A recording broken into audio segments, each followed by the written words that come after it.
Kotalingala coins and their contribution to early history of Telangana. I'd like to mention that Buddhism was represented in coins of Telangana. Well, of course, you all know that coins originated in India around 6th to 7th century BC, and Buddha was born around 6th century BC, and Buddhism started to spread, and both these things, origin of coins in India and spread of Buddhism, almost coincided with each other.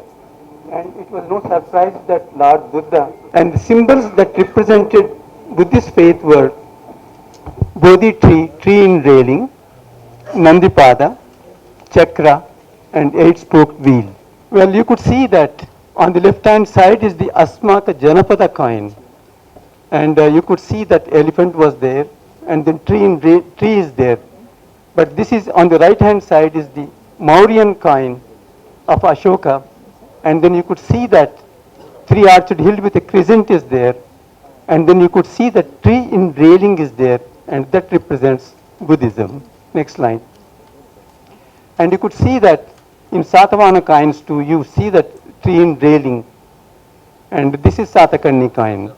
Next slide. And this is Gautamiputra Satakarni coin, again of the tree in railing type, and you could see the legend of the Gautamiputra on that.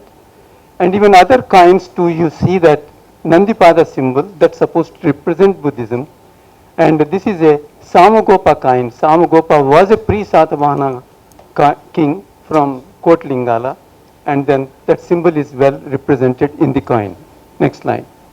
And you could see that 6 or 8-spoked wheel, and then chakra is there on quite a few of the Satavahana coins. Next slide. And then this is the coin from American Numismatic Society in New York, which I have seen. And then Kanishka 1 copper coins are there, 2 of them in that museum, and then they represent Buddha. And then the legend is there in Bactrian script naming Buddha. Next slide. And this slide, this coin shows that Sakyamuni Buddha was standing with a halo around him, air in top knot, wears simple monk's robes, and raises his right hand in a gesture of Abhaya Mudra, and the inscription, of course, in Bactrian language, and which is about being a Buddha coin. And this is another coin is there in the American Numismatic Society, and this is a Lord Buddha in sitting. Next slide. And this represents the Maitreya Buddha sitting cross-legged on the throne, and then head surrounded by halo again, hair in top knot, and of course he wears earrings, amulets, bracelets, and so on, and of course right hand in a gesture of Abhaya Mudra. Next slide.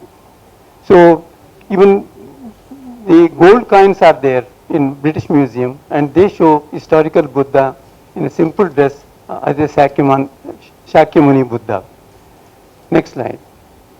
Well, I am going to talk now about the Kotalingala coins. Next slide. And you could see that how the Buddhism was prevalent even in pre-Satavahana kings and so on. And the thing about the Kotalingala coins was that brought to light the names of other so far unknown rulers of the pre-Satavahana period. We didn't know anything about pre-Satavahana rulers from any literary works at all. And no Purana, nothing tells you that who were the ones who were pre-Satavahana rulers in this period. And these coins proved that Satavahana rule succeeded the rule of Samagopa at Kotalingala, and then established the identity of the founder of the Satavahana dynasty, because Chimuka was the founder of this dynasty, and his coins were only found at Kotalingala and nowhere else and so on, and proved that Satavahana rule commenced at Kotalingala in Telangana. Next slide. And of course you all know about the Kotalingala on the banks of river Godavari, and Peddabagu, that confluence is there, and then that is north of Karimnagar, about 70-80 kilometers from headquarters of Karimnagar. And then what are all the coins that we found? And enormous variety of coins were found, and they started from punch marked. Punch marked, as you know, are the earliest Indian coins. and they were followed by uninscribed coins. And then inscribed coins were there.